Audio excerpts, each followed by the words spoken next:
नमस्कार रोजी answer YouTube channel को आपन को बहुत बहुत स्वागत। आज आम होममेड हॉर्लिक्स बनैबा। बाहर बिका जाउथबा हॉर्लिक्स सालाक एसबू आनी पिला को देबा पेरेंट्स माने बहुत पसंद करूछंती। सेथिरे थिबा प्रचुर परिमाण चीनी पिला मानक पई हेल्दी हेइ न थाए। सेथि पई आज मु वीडियो रे देखैबी बिना चीनी रे हॉर्लिक्स बनैबा केमिति। चलंतु वीडियोटी स्टार्ट करबा। आज आम होममेड हॉर्लिक्स बनैबा। सेथि पई मु 500 ग्राम रे एठी गहम नैछि। गहम को भल भाव में धोई देइछि आ खरार सुखे नहीं। देखो जम्मा भी डस्ट नहीं, पूरा क्लीन अच्छी। एबे चलंतु बनैबा। ए गहम को भी आपण माने गजा करिकि भी बनै पारिबे। मो किंतु नॉर्मल एमती धोई कि नैछि। प्रथमे मु गोटे कड़ाई बसैछि, सेतिरे गहम को दे दोछि। गहम को दे साला परे आमे भल भाव में 15 ରୁ 20 मिनिट को भाजिबा।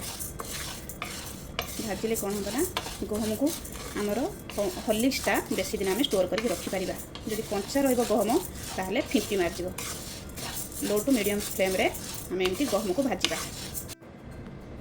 15 मिनिट हो गला गहम को भाजबार। एबे आमर गहमर देखिपारे पूरा कलर चेंज हो गला। आउ बहुत क्रिस्पी भी लगुच पाटी पकईले। से एबे मु बाहर कर नेबी गोटे थाली को। ये थाली को गहम को बाहर कर देछि, कहीं बड़ जगह रखिले ठंडा हम जल्दी जल्दी गहम आमर। से मुझे थाली को बाहर कर से सेम कड़ाई में किसी चिना बादाम नहीं। चिना बादाम के कम बेसी करके नहीं पारे। चिना बादाम को हम टे भाजी नवा क्राक आसा पर्यंत। चिना बादाम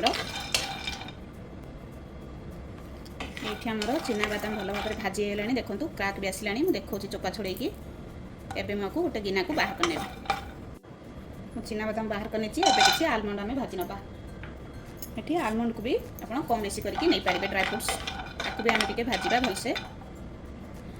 आलमंड भी आमर भाजी हो गला। एबे मु आलमंड सबको बाहर कर नेबी। एबे आमे सही कड़ाई किसी काजू भाजी नवा। काजू को 5 मिनिट भाजी नवा। काजू आमर जल्दी भी भाजी हो। काजू भी आमर भाजी हो गला। देखो कलर भी चेंज हो गला काजूर। बेसी भाजबानी। एबे काजू को भी मु बाहर कर नेबी। चिना बादाम भाजिक रखिले तार चोपा को छड़े नवा। कहीं चोपा रही पिला मानक झाड़ा हम। से भल भाव में चिना बादाम चोपा को छड़े नवा।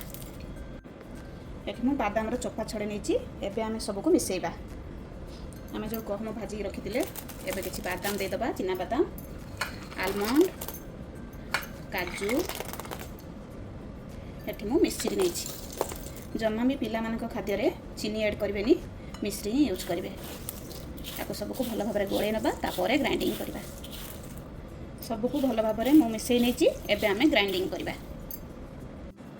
मु गोटे ग्राइंडर जार नहीं। से अल्प अल्प देकी ग्राइंडिंग करनवा। एका थरे भी देले भल भाव में आमर पाउडर तैयारी हेबनी। से मु अल्प अल्प देकी ग्राइंडिंग करनेबी। मु गोटे थर देली आ गोटे थर हम। एबे आमे ग्राइंडिंग करनवा। एबे मु ग्राइंडिंग कर देछि। देखंतु पूरा प्लेन पाउडर हेछि। आ गोटे थर आमे ग्राइंडिंग करनवा। तापर सब पाउडर को चले दबा। आ गोटे थर दे देली। देखिए आ गोटे ग्राइंडिंग करनवा। ये मु सबको भल भाव में ग्राइंडिंग करनी। एबे आमे चले नवा। एबे गोटे चालुनी नहीं। से देकी अल्प अल्प करके भल भाव में आमे चले नवा। जहाँ भी खदड़ा अंश थी सब बाहर जीव।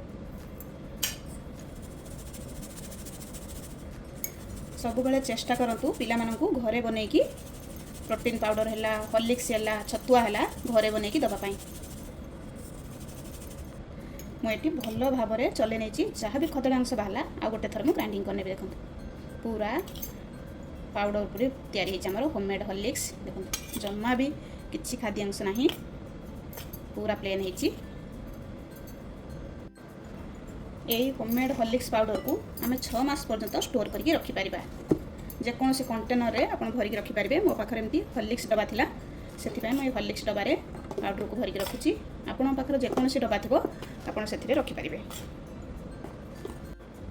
मोर पूरा गोटे डब्बा हॉर्लिक्स पाउडर तैयारी हो गला। Homemade Horlicks powder.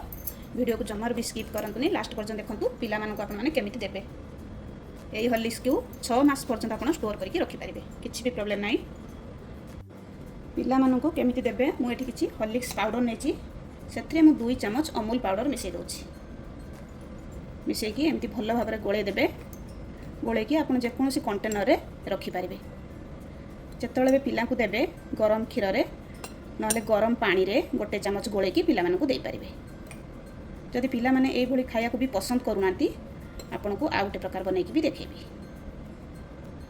मु एठी आउ किछि हॉर्लिक्स पाउडर नेछि सेथिरे मु गोटे चामच कोको पाउडर मिसे देबी। पिलामानकु टिके चॉकलेट फ्लेवर खाइबा को भल लागे आपण पाखरे जदि कोको पाउडर थिबो आपण ताले एमती मिक्स करके गोटे कंटेनर रे रखि परिबे। ए पाउडर को आपण गरम क्षीर नले उषुम पानी रे गोलेकी पिलामानकु भी देई परिबे। दुई प्रकार आपको देखैली। आज वीडियो जदि आपण मानकु भल लागि थाए मो चैनल को लाइक करंतु, मो चैनल नुआ थिले सब्सक्राइब करंतु, मो वीडियो को जमा भी स्किप करंतुनी, लास्ट पर्यंत देखंतु केमिति लागला मते कमेंट करंतु। आमर एबे रेडी हो गला होममेड हॉर्लिक्स पाउडर। मते आपण मानकु बनै के देखैली, पिला मानकु घरे बनै के दियंतु केमिति लागला मते कमेंट करंतु।